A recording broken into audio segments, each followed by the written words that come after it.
다음에 교재 보면서 하나하나씩 또 설명을 드리도록 하겠습니다. 그래서 거기 보시면은요, 재고자산 그러면 제일 먼저 뭐가 기억나셔야 돼요? 무슨 목적이라고요? 판매 목적. 그러니까 시험 문제 쉽게 내면 다음 중 재고자산으로 옳은 것을 고르시오. 이런 거 나오거든요. 그러면 이 두 글자만 찾으면 돼요. 판매. 그래서 그런 건 좀 기억을 하고 계시면 문제 풀 때 도움이 좀 되실 겁니다.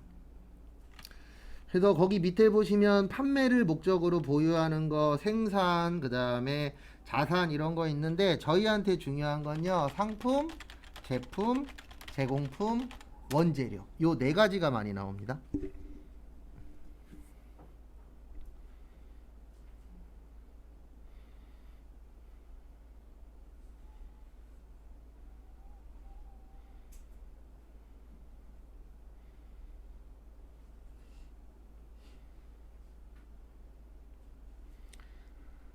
그래서 같이 보시면 상품은 사다가 파는 거라 그랬죠.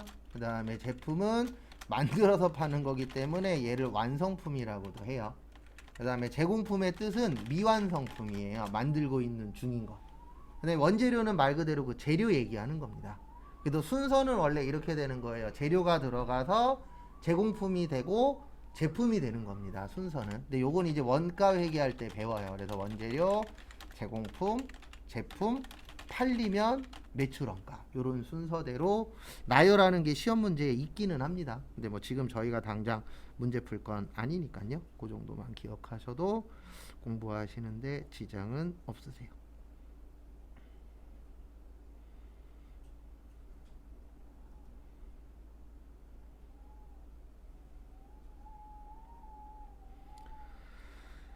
그 다음에 보시면은요, 다음 거 보시면, 거기 밑에 보시면 재고자산의 매입원가라고 있는데요. 제가 이거 많이 적어드립니다. 매입 시에 부대 비용은 뭘로 처리해라? 원가 처리. 그래서 부대 비용 그러면 추가되는 돈이라고 생각을 하시면 되세요. 그래서 대표적인 게 뭐냐면 물건 구입할 때 운반비. 그 다음에 뭐 건물 구입할 때 취득세, 이런 것들이 대표적인 부대 비용이에요. 그러니까 추가로 나가야 되는 거. 그래서 내가 어떤 물건을 샀는데 돈 더 달래. 이런 것들이 있어요, 없어요? 있죠. 그거를 다 부대 비용이라고 합니다. 그래서 부대 비용 발생하면은 포함하셔야 된다라는 거, 요거 좀 알고 계시고요. 그 다음에 그 밑에 보시면 매입 한출 및 매입의 놀이 매입 할인이라고 있는데요. 요거 관련돼서 지금부터 설명드릴 거고요. 외우시라고 드린 2장짜리 그 2페이지쯤에 아마 요게 있을 거예요. 공식 4가지인데 순매출액, 순매입액, 매출원가, 매출총, 이익 요렇게 4가지 있을 겁니다. 그래서 순매출액의 뜻이 뭐냐면은요. 말뜻 그대로 순수한 매출액을 뭐라 그래요?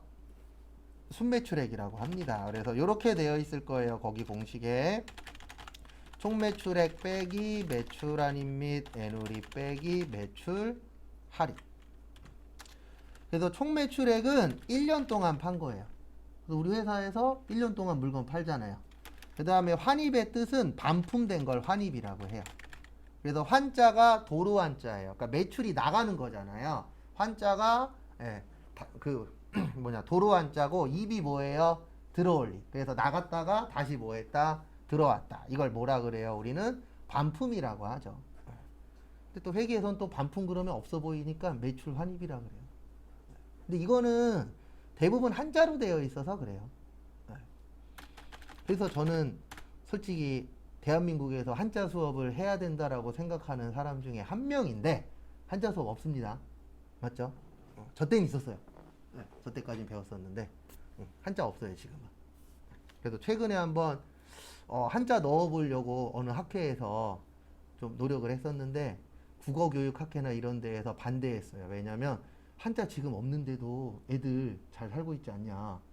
근데 잘 살고는 있지만 애들이 머리는 좋고 아는 건 많은데 기초학력은 떨어져요, 가면 갈수록. 그래서 저도 교육을 간혹 가다 봤는데 그 교육받는 그 내용에 이게 있어요. LG에서 고등학교 졸업한 애들을 이제 취업을 시켰어요. 그래갖고 거기 직장 상사가 야 이거 몇 분이라 그랬더라? 90분인가? 아니다. 1시간 반 돌리라 그랬어요. 근데 그게 입력이 분으로 하는 거거든요. 그럼 1시간 반이면 몇 분이죠? 90분이죠. 130분을 돌렸어요. 이거 실제 있었던 일이에요, LG에서. 1시간 반이니까 130이잖아요. 그래서 130분을 돌렸대요. 그리고 기계 고장났대요.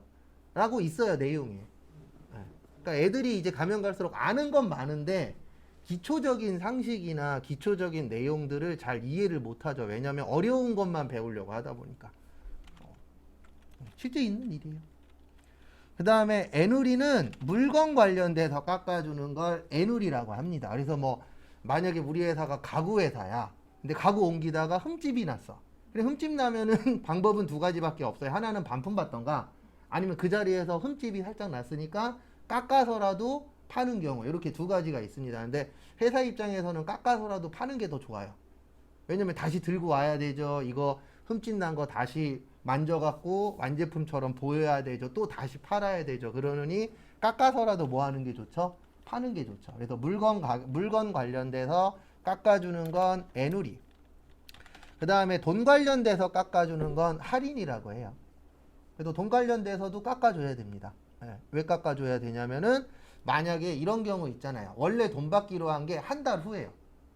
근데 우리 회사는 다음 주에 돈이 필요해. 그러면 거래처에 전화해갖고 원래 100만 원 받을 게 있는데 야 너네 100만 원 한 달 후에 주기로 했잖아. 이거 다음 주에 주면 5만 원 깎아줄게.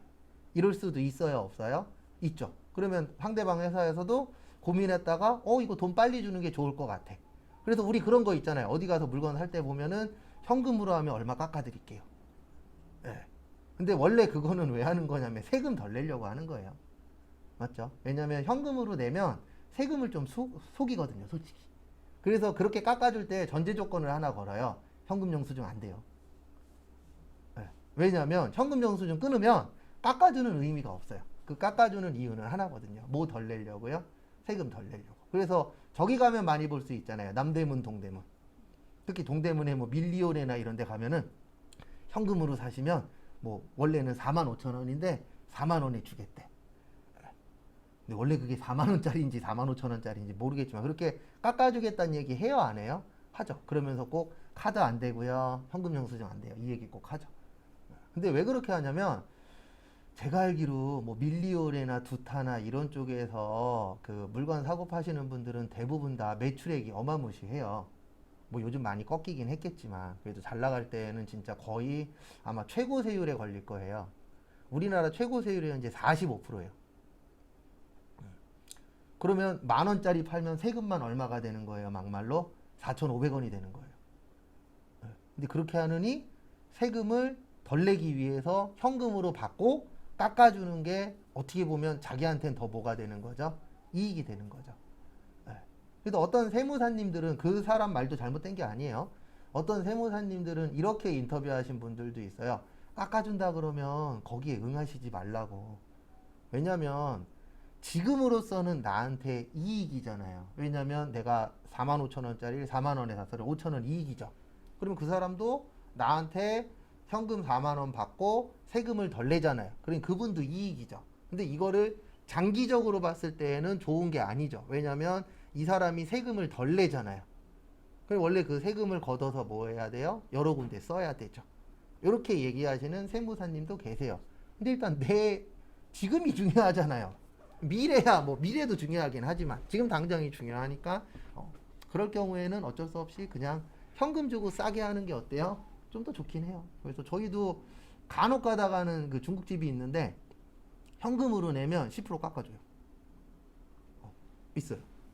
중국집 중에. 원래 그렇게 팔면 다 불법입니다. 원래 현금으로 내나 카드로 하나 다 어때야 돼요? 가격이 똑같아야 돼요. 그래서 이런 것도 있어요.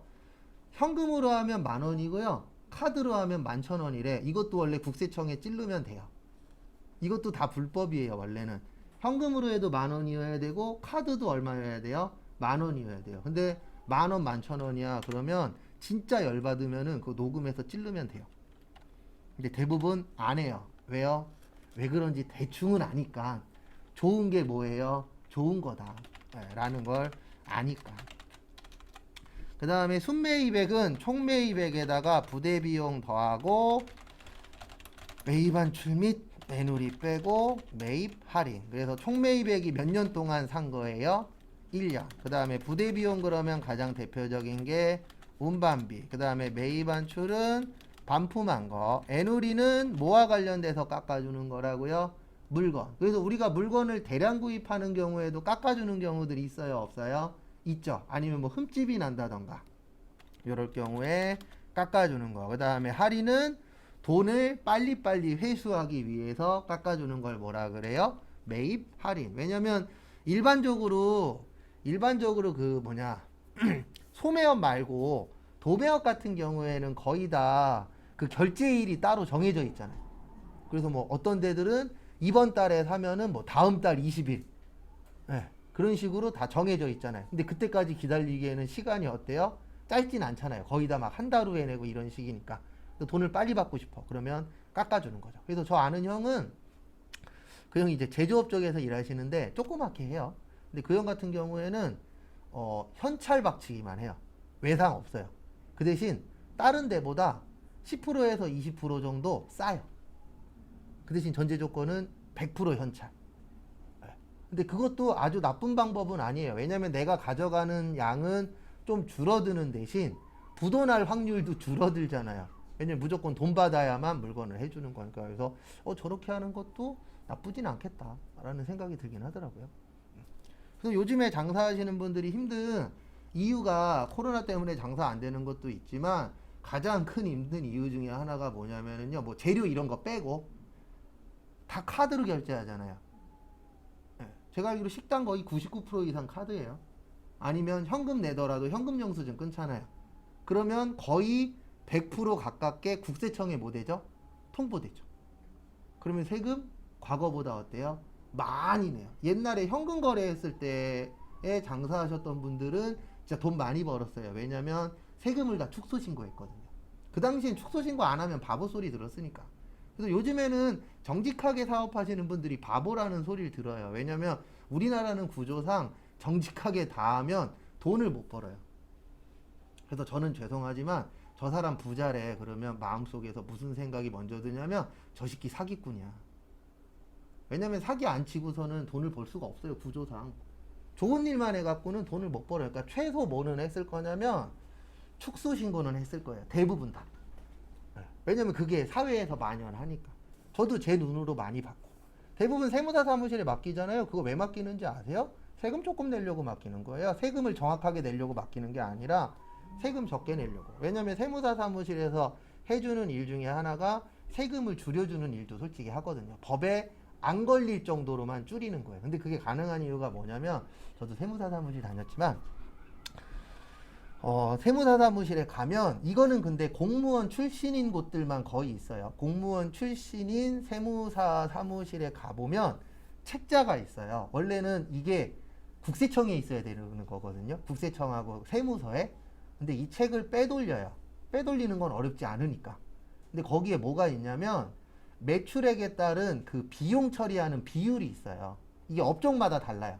그래서 만약에 어떤 업종은 100만 원을 벌면 비용을 40만 원 정도까지는 국가가 인정을 해주는 업종이다. 이게 업종별로 다 달라요. 그 퍼센트가 있어요. 그래서 만약에 40%야. 그럼 100만 원 벌면은 40만 원은 비용으로 털어도 돼요. 근데 이거는 일반적인 사람들은 몰라요. 왜냐면 이거는 국가에서 다 데이터를 만들어 놓은 책자가 있거든요. 그래서 그거 보고 맞추는 거예요. 그래서 나중에 혹시 회사에서 업무 보시는데 세무사 사무실에서 전화 와서 이런 얘기가 할 때가 있어요. 이번에 비용이 적어요. 그 얘기가 뭐냐면 그 비율에 비용이 많이 못 미친다는 얘기예요. 그러면 꼭 이렇게 얘기해요. 다음에는 비용을 많이 늘리세요. 이렇게 얘기하는 데가 있고 요번에 매출액이 적어요. 그 얘기 뭐냐면 비용으로 나간 게 너무 많다는 얘기예요. 그런 식으로 해갖고 조절을 해줘요. 세무사 사무실에서. 그런 거 하려고 세무사 사무실에 맡기는 거예요. 저도 그렇게 일을 했었었고 그렇게 일을 배웠었고. 근데 그게 책자가 원래 있으면 안 되는데, 그래서 우리나라는 정관예우라는 게 있는 거예요. 그래서 난 조금 더 안전하고 싶어 그러면은 나중에 우리가 사업할 수도 있잖아요. 그러면 세무사를 쓸 때에도 일반 학교 나와서 공부해서 세무사 딴 사람 말고 공무원 출신이 있어요. 이거 최근에 또 문제가 됐는데, 그러니까 우리나라는 그지 같은 법이 많아요. 그 중에 하나가 뭐냐면은요, 국세청 있죠. 세무직 공무원으로 5년인가? 5년인가 10년 동안 일을 하잖아요. 제가 알기로 5년으로 기억하는데 정확하진 않아요. 어쨌든 일정 기간 넘어가면은요, 세무사 시험 1차가 면제가 돼요.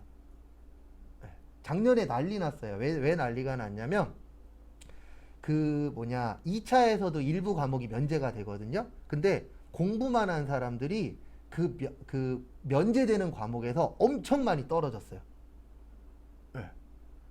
그리고 저기 누구냐, 공무원 출신들이 많이 합격했어요. 왜냐면 어려운 과목은 배제된 쪽에서 어렵게 나와갖고 면제된 쪽에서.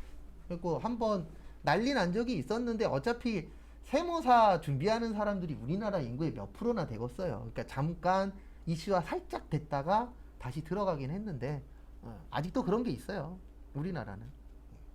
저도 원래 세무대 가려고 그랬었는데 뭐 실력이 안 돼서 못 가긴 했지만, 그 세무대라고 지금은 없어졌어요. 거기 졸업하면요 8급 공무원으로 바로 취업돼요.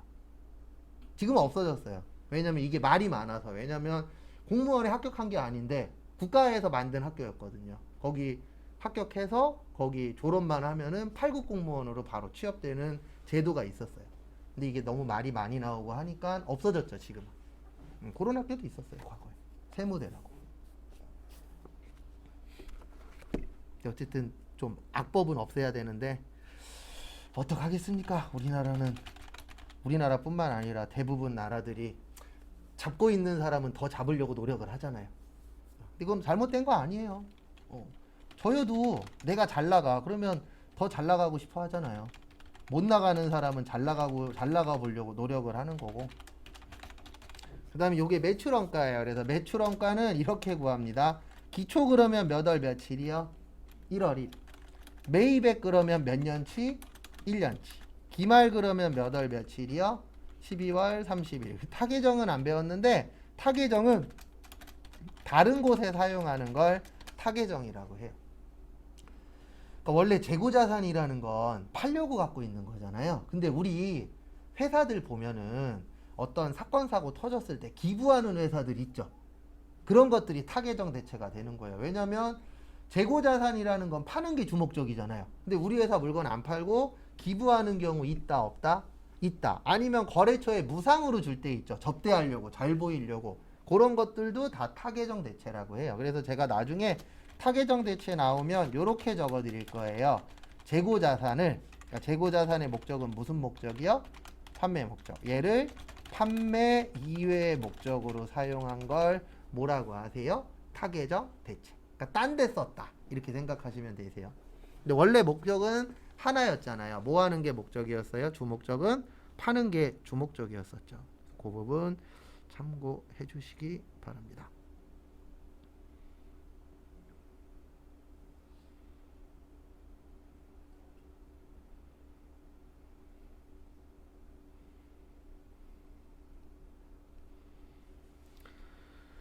그 다음에 매출총익. 우리 회사의 주목적은 하나입니다. 뭐 나는 게 목적이에요? 이익 나는 거. 그래서 매출액에서 원가를 빼주시면 매출총 이익이 됩니다. 그래서 참고하시고요.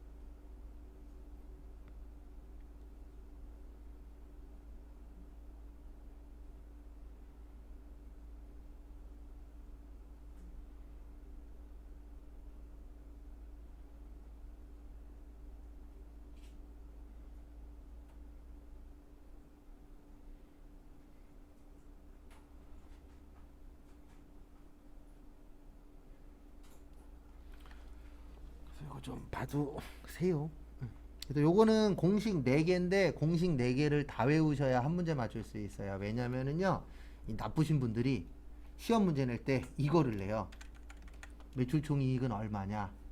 그러면 순매출액 구할 줄 알아야 되고요. 매출원가 구할 줄 알아야 되는데 매출원가에 무슨 매입액이 들어가죠? 순매입액 들어가죠. 그래서 공식 4가지를 다 외우셔야 2점을 받을 수 있는데 이건 꼭 알고 계셔야 됩니다. 시험이기 때문에 내가 몇 점 맞을지 모르죠. 예, 그 기본적인 거는 다 준비는 해놔야 돼요. 제가 뭐 나올지 알면은 참 좋을 텐데 몰라요 저도.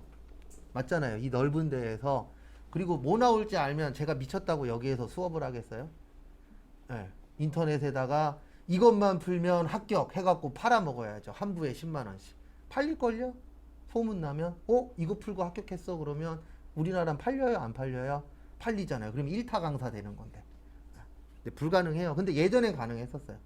저 예전에 부기 시절에는 시험지가 시험 보기 전날 새벽에 2가지 내지 3가지가 돌아다녀요. 예, 그걸 돈 주고 사요. 거기에서 찍는 거예요. 강사들이 A, B, C 이렇게 3가지가 돌아다니거든요. 그럼 왠지 요번엔 B가 나올 것 같아요. 그래갖고 찍어갖고 그걸 복사를 떠서 돈 주고 사갖고 복사를 떠서 새벽에 돌려요. 수강생들한테. 예, 저희는 그 당시에 저 어렸을 때는 밤새도록 공부했거든요. 시험 보기 전날. 밤 샜어요. 그 전날. 그러면 돌려요. 그러면 운 좋으면요. 내가 푼 거에서 다 나와요. 과거엔 그랬어요. 근데 이거는 북인법만이 아니었고 꽤 많은 시험들이 그랬어요. 왜냐면 빼돌렸거든요. 옛날에는 시험지를. 근데 지금은 그랬다면 큰일 나죠. 법에 걸리니까. 지금은 그랬다면 아마 사진 찍어갖고 인터넷에다 올릴걸요. 야, 나 이거 풀었는데 시험 합격했다. 똑같이 다 나왔다. 최근에도 비슷한 거 몇 건 있었잖아요. 실제. 강남에서 어느 강사가 토익 쪽이었나? 어쨌든 그쪽에서 한번 터진 적이 있어요. 예. 결과적으로는 시험지 빼돌린 거 걸렸었잖아요. 근데 그거는 이제 최근에는 그렇게 했다간 다 걸려요. 왜냐면 이게 사람들이 뭔가 안 좋은 행동을 하면 지만 알면 되는데 왜 SNS에다 쳐올리는지 모르겠어요. 실제 이것도 있었어요. 이거 진짜 저도 기사 보고 놀랐는데 전산세무 1급 있죠. 이거 컨닝이 아니고 학원장이랑 학원 강사랑 학원 강사 친구랑 감독관이랑 뇌물 줘갖고 짜고 들어가서 시험 본 적 있었어요. 실제. 네. 그때 4명이 들어가갖고 2명 합격했나? 왜냐면 전산세무 1급은 안다 그래서 합격하는 내용은 아니에요. 워낙 합격률이 낮으니까. 근데 어쨌든 그렇게 되고 나서 끝나는 줄 알았는데 이 바보 같은 분이 술 먹고 죄책감에 SNS에다가 올렸어요. 나 전산세무 1급 이렇게 해갖고 시험을 봤는데 너무 괴로워. 그걸 본 사람들이 경찰서에다 찔려갖고 그 학원 문 닫았어요. 이게 실제 있었던 일이에요. 좀 오래된 일이긴 하지만. 근데 거기 원장님이 잘못 생각하신 게 전산세무 1급 수업 대빵 안 되거든요. 근데 그 원장님은 전산세무 1급 자격증을 따서 개강을 하면은 돈을 벌 수 있을 것이다. 이렇게 좀 오버하셨더라고요. 전산세무 1급 수업하는데 인천에도 한 군데인가 밖에 없어요. 개강도 잘 되지도 않거니와 알고 계셔야 되는 게 저도 한 번 수업했거든요. 못해요. 외워서는 합격할 수 있는데 이해해서는 절대 못 풀어요. 왜냐하면 내용 자체가 1년 정도 공부해야 될 내용이기 때문에. 그래서 전산세무 2급까지만 후딱 따고 바로 취업하시면 돼요. 전산세무 1급은 언제 따시면 되냐면 저처럼 취업했는데 월급 올려주겠대. 그때 따셔도 늦지 않아요. 왜냐면 거의 그런 데가 없거든요. 전산세무 1급은 제가 봤을 때 그냥 어려운 시험이야. 그걸로 끝이지. 그 플러스 알파가 그렇게 크지도 않아요. 그리고 따기도 어렵고. 왜냐면 평균 합격률이 5%예요. 1000명 정도 본다고요. 시험을. 그 시험 평균 한 번 시험 볼 때 1000명 정도 보거든요. 1000명이 5%면은 50명 붙는 거예요. 참고로 저도 갖고 있는데 저 붙었을 때가 6.7%인가 그랬어요. 저는 이제 월급 올려준다 그래서 딴 거였었고. 돈을 준다 그러면 죽기 살기로 해야죠. 근데 돈 안 올려준대 그러면 하기 싫어요. 머리 아프니까. 그래서 요거 공식 나중에 쪽지 시험 볼 겁니다. 다음 주 월요일 날 보진 않아요. 그 다음에 교재는 쭉 넘어가셔서 나머지는 필요 없고 저기로 오세요. 82페이지. 거기 보시면 재고자산의 수량 결정이라고 있는데요. 교재에는 2가지만 있어요. 계속기록법, 그 다음에 실지재고조사법, 그 다음에 교재에는 없는데 혼합법도 있습니다. 그래서 혼합이라는 게 섞는 거잖아요. 그래서 혼합이 어떻게 보면 실무에서 사용하는 방법이라고 보시면 되세요. 뭐가 더 좋다? 이건 없고요. 그냥 계속기록법은 장부에다가 계속 뭐 하는 거예요? 적어요. 이런 식으로 적는 거예요. 뭐 매입 10개, 매출 5개, 매입 20개, 매출 15개 이런 식으로 계속 장부에다 뭐 하는 거예요? 적어요. 그러면은 몇 개 사고 몇 개 팔아서 몇 개 남았다. 이런 거 나와요? 안 나와요? 나오죠. 그리고 지금 같은 거 보시면 총 30개 사서 20개 팔았네. 그러면 몇 개 남죠? 10개 남죠. 이런 식으로 장부에다가 계속 기록한다 그래서 무슨 법이요? 계속 기록법. 그 다음에 두 번째로 실지 재고 조사법이라고 있는데 거기 교재에도 잘 나와 있는데요. 실사법이라고 하는데 이거는 실제 창고를 가는 거예요. 그래서 창고에 가서 몇 개 팔은 그 창고에 가면은 남은 거 있잖아요. 그러니까 얘는 장부에 매입만 작성해요. 장부에 뭐만 작성한다고요? 매입만. 그래서 이렇게 계산하는 거예요. 어떻게 계산하냐면 만약에 총 100개를 샀어요. 근데 창고 갔더니 10개가 남았어. 그러면 몇 개 판 거죠? 90개 판 거죠? 네, 90개 매출한 거죠. 요렇게 보는 게 실지재고 조사법이에요. 그래서 100개 샀어. 창고 갔더니 10개 있네? 그러면 몇 개 판 거예요? 90개. 이렇게 보는 게 실지재고 조사법이고, 그 다음에 계속기록법은 장부에다 계속 적는 거예요. 그러면 마지막에 몇 개 남았다 파악할 수 있어요? 없어요? 있죠. 그리고 혼합법은 이 남은 수량하고 그 다음에 창고에 있는 수량, 장부에 있는 수량하고 창고에 있는 수량하고 뭐 하는 거예요? 비교하는 거예요. 그래서 장부에 봤더니 10개 있대. 창고에 가도 10개 있네. 그러면 잘하고 있는 거. 이렇게 보는 게 무슨 법이에요? 혼합법. 그래서 실제 업무에서는 무슨 법으로 처리한다고요? 혼합법. 뭐가 더 좋고 이런 건 없어요.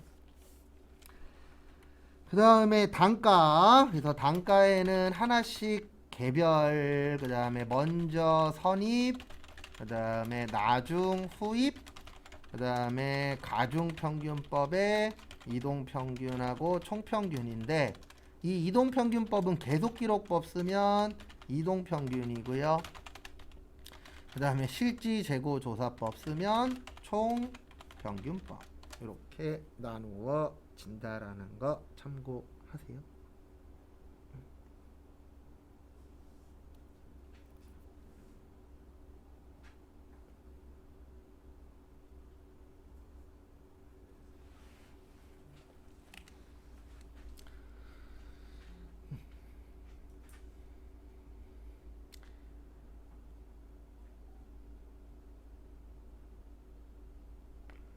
그 다음에 교재 83페이지 위에 보시면 기말 재고 자산에 포함될 항목이라고 있으실 겁니다. 그게 중요해요.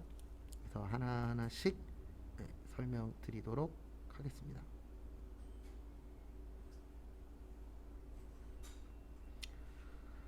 그래서 보시면 제일 처음에 미착 상품이라고 있으실 거예요. 미착의 뜻이 뭐죠? 미자가 아닐 미자예요. 아직 도착 안 했다. 그래서 두 가지가 있습니다. 선적지 인도 조건하고 도착지 인도 조건. 이렇게 두 가지가 있으세요.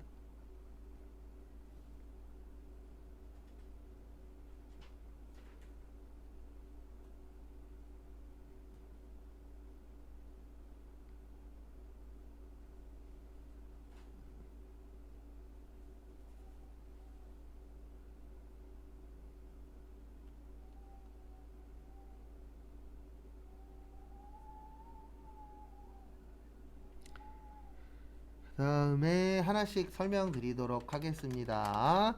선적지 인도 조건은 말 그대로 선적하면은 물건 줬다라고 보는 거예요.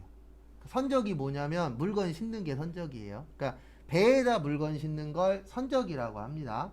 그 다음에 기적이라고 있어요. 이거는 뭐냐면 비행기에 물건 싣는 거.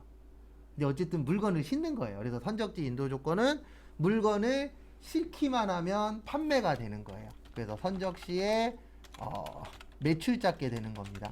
네. 선적하면은 팔았다라고 보는 거예요. 근데 우리나라는 일반적으로 도착지 인도 조건이에요. 그래서 도착 시에 판매했다라고 보는 겁니다. 그래서 이렇게 생각하시면 돼요. 우리 인터넷에서 물건 사죠. 그래서 돈까지 냈어. 물건이 오고 있대. 그러면 대부분 이렇게 생각하잖아요. 물건 오고 있네. 이러지? 이거는 내 거야. 라고 아직 생각 안 하잖아요. 왜요? 도착 안 했으니까. 그럼 도착하면은 물건 뜯어서 내용 보고 괜찮네? 그러면 가지면 되는 거고, 별로네? 그럼 뭐 하면 돼요? 반품하면 되죠. 이렇게 또 도착했을 때 정해지는 걸 무슨 지 인도 조건이라 그래요? 도착지 인도 조건. 그 다음에 선적지 인도 조건은 물건을 실어만 주면 땡이에요. 만약에 선적지 인도 조건으로 하잖아요. 그러면 제 장담하는데 소비자들 울고불고 난리 납니다. 왜냐면 이렇게 돼도 문제가 안 되는 거예요. 어떻게 돼도 문제가 안 되냐면 판매자 입장에서만 만약에 내가 식당에서 밥을 시켰어요. 근데 거기 사이에서 택배원한테 주죠.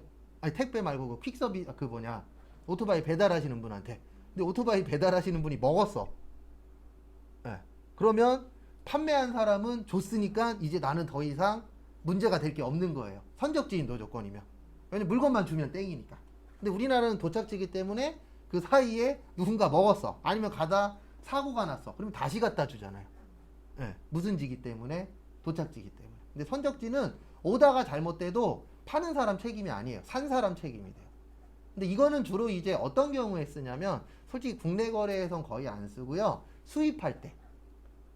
네. 수입할 때 이제 만약에 먼 데서 우리나라로 들어오는 물건들 있잖아요. 근데 이런 경우에 선적지 인도 조건으로 하는 경우들이 있어요. 뭐 때문에 그러냐면 뭐 운반비라던가 아니면은 책임이 덜하니까 그쪽 상대방이 조금 더 싸게 줄 수도 있어요, 없어요? 있죠. 네. 근데 최근에 한번 난리 난 적 있잖아요. 뭐 이건 대부분 도착지 인도 조건이니까 상관이 없지만 비싼 자동차 있잖아요. 배로 오다가 배가 불탔잖아요. 네. 실제 있었어요. 배가 불타갖고 그 차 기다리고 있는 사람들이 더 오래 기다려야 돼요. 배가 오다가 불타버려갖고.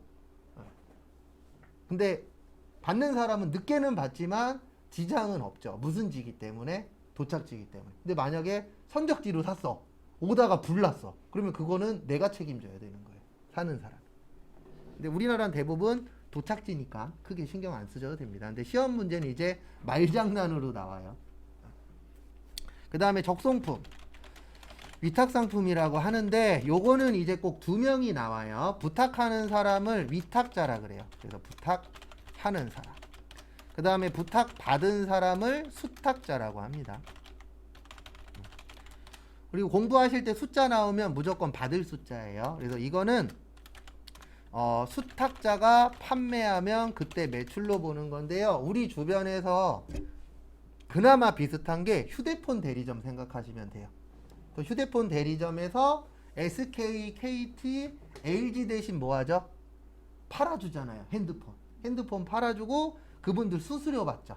그러면 위탁자가 누구가 되는 거냐면 SK, KT, LG가 되는 거예요. 거기에서 핸드폰 파시는 분들한테 야, 우리 회사 제품 팔아. 그러면 수수료 줄게. 원래 이렇게 되어 있잖아요. 그래서 우리 처음에 가입할 때는 대부분 거기 파시는 분이 이 얘기 합니다. 저기 죄송한데 한 달 내지 두 달 요 금액대 좀 유지 좀 해주세요. 네. 그거 기간 지나고 이거보다 싼 걸로 바꾸셔도 돼요. 왜 그러냐면 이거는 솔직히 못돼 처먹은 건데 법적으로 방법이 없어요. 왜냐면 우리나라 거지 같아서. SK, KT, LG에서 싼 요금제 팔잖아요. 그러면 오히려 페널티를 줘요. 수수료를 주는 게 아니라 일정 부분 정해놨어요. 요거보다 너네 싼 거 팔면은 너 페널티다. 너한테 수수료 주는 게 아니고 네 수수료에서 까버릴 거다. 이런 식이에요. 근데 방법이 없어요. 왜 방법이 없냐면 이거 예전에 한 5년 전인가 10년 전에 뉴스 추적인가 PD수첩에서 한번 제대로 깠는데 이게 그놈인 거예요. 만약에 공무원이에요, 내가. 근데 통신부 쪽에서 잘 나가는 공무원이야. 그러면 어느 식으로 뇌물을 주냐면은요. 만약에 내 자녀가 미국에 유학 가 있어. 그러면 SK나 이런 회사에서 LG나 이런 회사에서 그 유학 가 있는 애를 자기네 회사 직원으로 등록을 시켜요. 그리고 공부하러 갔는데 얘한테 월급을 줘요. 실제 그런 식으로 뇌물 먹이고 있어요. 그리고 얘가 졸업하면은 취업시켜주고. 왜요? 이 사람이 만약에 통신부 쪽에서 우두머리야. 아니면은 탑3야. 그럼 이 사람 힘이 있어요? 없어요? 있죠. 그리고 이 사람이 정년 퇴임하잖아요? 그러면 SK나 KT나 LG에서 이사나 그런 쪽으로 다 데리고 가요. 왜냐면 이 사람이 힘이 있던 사람이니까 나와서 자기 후배들 아니에요, 대부분. 아니면 자기가 데리고 있었던 직원들. 그러니까 입김이 세요, 안 세요? 세죠. 그래서 어차피 다 그 밥의 그 나물이에요. 그러니까 우리나라 요금제도 거의 다 비슷비슷하잖아요. 경쟁을 안 하잖아요. SK, KT, LG가 경쟁해요? 제가 봤을 때 경쟁 안 하는 거예요, 그 정도면. 왜냐면 서로 원래 죽고 죽이고 해야 되잖아요. 그래서 얘네가 3만 원짜리 요금제를 되게 좋은 걸 만들었어. 그리고 우리는 2만 9천 원짜리 좋은 걸 만들어야죠. 근데 그런 행동 안 해요. 얘네가 3만 원짜리면 우리도 3만 원짜리로 맞춰버려요. 그게 왜 그러냐면은 어차피 그 밥의 그 나물이라고 보는 거죠.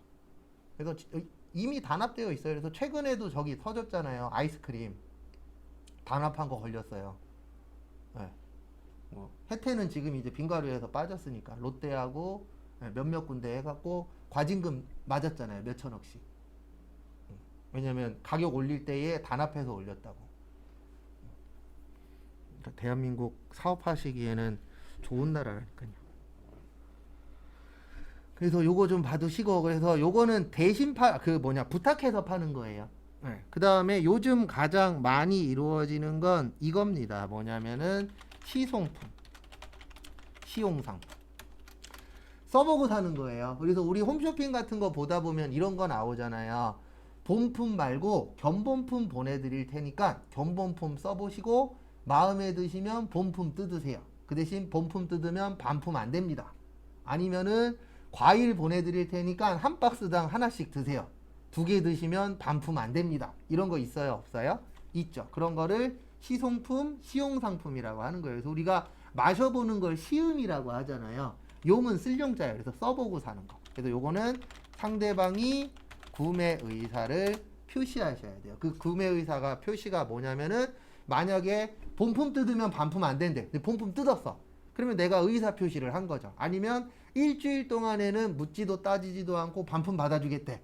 일주일 지났어. 그리고 최근에 유튜브에서 제가 좀 저 새끼 사기꾼이야 라고 보고 있었던 놈이 있었는데 다른 유튜버가 깠어요. 근데 진짜 머리 좋은 게 뭐냐면 참 우리나라 사람 머리가 좋아요. 거기 반품 아니고 그 환불 규정에 뭐라고 되어 있냐면 일주일 지난 이후부터는 100% 환불이 안 된다. 근데 뭐냐면 그 사람이 이제 어떻게 보면 제 개인적으로는 사기꾼이라고 봐요. 그런 사람들 다. 뭐냐면 이제 뭐 마인드 컨트롤 이런 쪽 해주고 이제 돈 받는 애들인데 67만 원짜리 책을 사면 자기 뭐 단톡방에도 오고 뭐 전화도 해서 뭐 이렇게 상담도 해주고 그런 놈이에요. 근데 문제가 뭐냐면 참 머리 좋아요. 67만 원짜리 책을 사잖아요. 그러면 거기에 하나는 일주일이 지나야 볼 수 있어요. 네, 그 머리 잘 쓴 거예요. 그러면 무조건 일주일 동안 기다려야 되잖아요. 네, 그 상품의 전부를 다 보려면 일주일이 걸리는 거예요. 근데 일주일이 지나면 환불의 일부만 돼. 다 안 해줘. 참 머리 좋아요. 대한민국 사람은 짱이에요. 근데 난 진짜 이해가 안 되는 게 거기 그 유튜버도 잘 까긴 했는데 그 사람 말도 맞아요. 뭐냐면 해도 안 되는 거 있어요? 없어요? 있죠. 근데 그놈이 하는 말은 맨날 그거거든요. 너가 안 해서 그래. 하면 될 수 있어. 근데 말도 안 돼요. 뭐가 말이 안 되냐면 거기에 이제 공동으로 사업하는 한 놈은 연애 그거거든요. 연애 컨설턴트. 못생긴 애가 아무리 노력해도 이쁜 사람, 내가 진짜 돈이 몇백억 있어. 그러지 않는 이상은 이쁘신 분 꼬실 확률이 높아요, 낮아요? 낮죠. 그러면 물어보면 맨날 이 얘기하는 거예요. 네가 노력을 안 해서 그래. 노력해도 되는 게 있고 안 되는 게 있잖아요. 솔직히 공부 못해. 얘 변호사 될 수 있어요? 없잖아요. 사기꾼들이 거의 다 그래요. 하면 된대. 근데 왜 지는 안 해요? 거기에서 왜 사기를 치고 있어? 그러면 지가 뭐를 해야 돼요? 변호사 판사 해야지. 맞잖아요. 근데 왜 당하는지는 알고 다 아는데 그런 거 볼 때마다 좀 그래요. 왜냐면 저는 개인적으로 그런 사람 별로 안 좋아해요. 그래서 저는 그분도 별로 안 좋아해요. 요즘에 그 TV 많이 나오시는 그 여자분 있잖아요. 심리 상담 하시는 분. 1시간에 그분이 30만 원인가? 여자분 있잖아요. 맨날 TV에 나와갖고 하시는 분. 전 그런 거 별로 안 좋아해요. 근데 그 사람이 나쁘다라는 게 아니고 약간 사이비 같아. 그런 사람들 보고 있으면. 네. 근데 그 사람은 TV에 나와서 30만 원이지 그 사람보다 더 잘하는데도 인기가 없고 그래서 더 저렴하신 분들도 있어요, 없어요?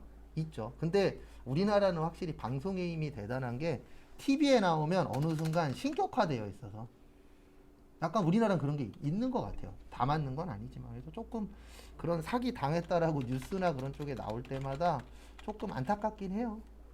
그래서 저는 진짜 싫어하는 것 중에 하나가 저희 집에도 많아요. 자기계발서 이런 거 많은데 특히 부동산 투자해갖고 돈 버는 방법 이런 거 별로 안 좋아해요. 왜냐면 실질적으로 그 사람도 운이 맞고 타이밍이 맞고 재수가 좋아서 돈 번 거지. 만약에 그 사람이 1억으로 10억 벌었대. 그러면 내가 그 사람한테 1억 주면 그 사람이 10억 만들어서 나한테 줄 거예요? 아니잖아요. 본인도 100%라고 얘기해요? 못해요? 못해요. 그리고 그 사람들 웃긴 게 뭔지 알아요? 만약에 그 사람이 하라는 대로 해갖고 내가 잃었어. 그러면 너가 공부를 못해서 그렇게 된 거야. 이렇게 나온다니까요. 거의 다 그래요. 근데 공부를 못해서가 아니고 제가 봤을 때 뭐든지 다 타이밍이에요. 그래도 최근에 좀 안타까운 일은 안철수 씨 합쳤잖아요. 안철수 씨가 지금까지 사업만 하다가 이번에 나왔으면 제 개인적인 생각인데 안철수 씨 될 확률이 되게 높았어요. 근데 지금까지 정치하면서 본인 이미지 다 깎아먹었잖아요. 그러니까 요번에 안 된 거지. 만약에 지금까지 계속 사업만 하시다가 이번에 나왔으면요. 제가 봤을 땐 안철수 씨 됐어요. 왜냐면 저도 처음에 안철수 씨 나올 때는 안철수 씨 찍을 생각이 있었거든요. 왜냐면 저 사람 사업 잘했잖아요. 그 다음에 클린한 이미지였잖아요. 지금은 다 깎아먹어갖고 이제 별 볼 일 없게 됐지만. 그래서 이게 제가 봤을 때 다 타이밍도 중요해요. 그 대신 그 타이밍이 왔을 때 내가 그걸 가져갈 수 있는 뭐도 있어야 돼요. 능력도 있어야 돼요. 근데 그 능력은 누가 해주는 거 아니니까 내가 갈고 닦아야죠. 그 다음에 상품권. 우리 상품권 사서 써본 적 있죠. 회사 입장에서는 상품권 팔았을 때 매출이 아니에요. 언제 매출이 되냐면 상품권을 회수하고 물건을 판매했을 때 요때 매출이 되는 겁니다. 그러니까 이게 뭐냐면은요. 내가 만약에 마트 상품권이 있어요. 그러면 마트 가서 물건 사고 상품권 내죠. 그때 매출이 되는 거예요. 왜냐면 상품권을 판 거지 아직 물건 판 게 아니잖아요. 맞죠? 상품권이라는 게 상품을 살 수 있는 권리만 있는 거지 내가 아직 그 권리 행사를 안 했잖아요. 그럼 내가 이 상품권을 들고 가서 상품하고 교환을 하면 그때부터 그 물건은 누구께 되는 거예요? 내게 되는 거죠. 그래서 상품권은 요럴 때 매출이 되는 겁니다. 요거 잘 나와요, 은근. 근데 이거 나오면 말장난으로 나와요. 그래서 저도 한국 사람이지만 한글 어렵습니다. 그래서 지금까지 한 번 나온 적이 있는데 아닌 것으로 맞는 것을 고르시오. 맞는 거 찾으란 얘기예요? 틀린 거 찾으란 얘기예요? 틀린 거 찾으란 얘기예요. 맞죠? 아닌 것으로 맞는 거. 네. 아닌 것으로 틀린 것을 고르시오. 그럼 맞는 거 찾으란 얘기예요. 네. 장난을 잘 치진 않아요. 근데 있긴 있었어요. 딱 한 번 정도. 네. 틀린 것이 아닌 것을 고르시오. 이렇게 나온 적 있었어요. 실제. 그러면 사람들 멘붕 와요. 네. 안 그래도 시험 때문에 골치 아파 죽겠는데 문제 읽었는데 틀린 걸 찾으려는 거야. 맞으려는 걸 찾으려는 거야. 이렇게 올 때가 있어요. 그래서 과거에 저희 제가 여기 가서 회원가입 하시라 그랬었죠. 한국 세무사회 자격시험. 여기가 지금은 1대1이거든요. 게시판이. 그러니까 비공개예요. 현재는. 근데 과거에는 공개 게시판이었어요. 그때 시험 볼 때마다 이 문구가 항상 올라왔어요. 무슨 문구가 올라왔냐면은 국어 시험이냐고. 회계 시험 아니에요. 시험장 가시면 국어 시험이라고 보시면 돼요. 거기 글 써 있는 거 이해 못하면 떨어져요. 이해하면 거의 다 붙어요. 근데 이게 또 시험이고 압박도 있고 옆 사람 처음 보는 사람이잖아요. 거기 앞에 있는 사람 처음 보는 사람이고 컴퓨터도 처음 만지는 거다 보니까 긴장을 좀 많이 하시는 분들은 잘 못 풀어요. 그래서 그런 것도 좀 이겨내는 것도 중요한데 이거는 경험이라 저는 그 경험이 50번이 넘거든요. 자격증 시험 본 것만 50번이 넘으니까. 그러니까 저는 시험장 가갖고 놀러 가요 그냥. 예, 가갖고 그냥 시험 보고 옆에서 떠들든 내 컴퓨터가 꺼지든 별로 신경도 안 써요. 저도 시험 보면서 지금까지 컴퓨터 3번 꺼졌거든요. 그리고 전 그냥 꺼지면 손 들고 꺼졌어요. 그러면 그분이 막 조치하잖아요. 그러면 내 거 풀어요. 근데 여러분들 꺼지잖아요. 그러면 내 멘탈도 같이 꺼져요. 진짜로. 갑자기 막 시험 보는데 열심히 하고 있는데 갑자기 얘가 꺼졌어. 그러면 내 멘탈도 같이 안정됩니다. 진짜로. 그게 어떻게 보면 그것도 이제 경험인데 경험 많이 해봤자 좋을 건 없어요. 저야 이제 먹고 살려고 하다 보니까 안 해도 되는 경험들을 몇 번 더 했었죠. 왜냐면 이 자격증을 따야 내일부터 수업할 수 있어. 이런 상황도 있었거든요. 학원에서 따래. 지원은 해주겠대. 그래갖고 딴 것도 한 두세 개 돼요. 그때 한번 진짜 하기 싫었는데 몸살이 온 거예요. 원래 1시간 시험인데 10분 만에 보고 뛰쳐나왔어요. 몸에서 난리가 나갔고. 근데 또 문제는 뭐냐면 그때 토요일이었거든요. 오후 수업이 또 2시부터 잡혀있어. 시험은 10시였거든요. 들어가갖고 10시 10분인가 15분 만에 뛰쳐나와서 휴게실 가갖고 3시간 동안 잤어요. 그리고 이제 일어나갖고 수업하고 집에 오고. 그렇게도 살았었어요, 한때. 근데 지금 그때는 어렸을 때니까 하는 거지 지금 하라 그러면 못하죠. 그래서 요번 주 중에 여기 가셔서 꼭 뭐 하세요? 회원가입하시고. 그리고 여기 들어가시면 제가 하나만 좀 보여드릴게요. 어차피 이거는 한번 설명을 드려야 되니까. 궁금하신 분들은 뭐 이거 안 봐도 지장은 없는데 궁금하신 분들은 네이버가 제일 그래도 연결은 잘 되더라고요. 네이버 잘 만든 것 같아요. 여기 보면 합격률도 있어요. 그래서 합격률 누르시면은 여기 이렇게 합격률 떠요. 그래서 여기 전산회계 1급 보시면 25%, 40%, 42%막 이렇게 되고 전산 세무도 보면 25%, 13%, 30%, 40%, 43%, 50% 널뛰어요. 여기도 보면은 여기 13%였잖아요. 맞죠? 전산 세무 2급이긴 하지만 여기 몇 프로예요? 57%야. 그러면 13%하고 57%면 거의 4배 가까이 차이 나죠. 그러면 이때 보신 분은 뭔 잘못을 한 거예요? 맞죠? 근데 이때 보신 분은 뭐 나라를 구했나? 맞죠? 그러니까 시험 운이 좀 있어야 돼요. 전산회계 1급도 똑같아요. 여긴 25%잖아요. 여긴 몇 프로예요? 65%예요. 거의 3배 차이 나요. 근데 그거 있습니다. 면접 보러 가실 때 우리 나중에 이제 면접 볼 거잖아요. 취업하려면 자격증만 있으면 돼요. 설마 면접관이 이런 건 안 물어보잖아요. 몇 프로대 합격하셨어요? 이런 건 없죠. 그러니까 이 자격증이라는 건 타이밍이 좀 중요해요. 여기도 보세요. 전산세무 1급 여기 몇 프로라고 있어요? 1.8%. 근데 여긴 몇 프로예요? 23%. 거의 16배 차이 나요. 17배. 맞죠? 그러면 이분들은 뭐 나라를 팔아먹었나? 이분은 사회를 구했나? 맞죠? 운이에요, 운. 특히 저희 시험은 그게 심해요. 근데 심할 수밖에 없는 게 시험은 저처럼 필드에서 일명 필드에서 이렇게 수업하시는 분이 내는 게 아니고 누가 내냐면 사자 갖고 계신 분들이 내세요. 세무사 요거 갖고 계신 분들 협회에 등록되어 계신 분들 중에서 이제 몇 명 추려 갖고 내거든요. 그러다 보니까 시험이 들쑥날쑥해요. 저보고 내라 그러면 어느 정도 중간층 만들 자신 있어요. 왜냐면 여러분들이 못하는 거 잘하는 거 확실히 알잖아요. 저는 하도 많이 봤으니까. 근데 그분들은 실제 강의를 안 하시니까 이 사람이 뭘 잘 푸는지 뭘 못 푸는지 잘 알아요? 몰라요? 모르죠. 그래서 그냥 요 정도면은 시험 난이도가 어느 정도인 것 같아. 예측치로 내다 보니까 들쑥날쑥해요. 그리고 참고로 전산회계 1급도요. 지금까지 최악이 여기 8.9%도 있어요. 9% 합격한 거 전산회계 1급. 그래서 약간 복불복 시험이라는 거 그거는 참고하시고 그 다음에 잠깐 쉬었다가 4시에 그 뒤에 거 또 보도록 하겠습니다.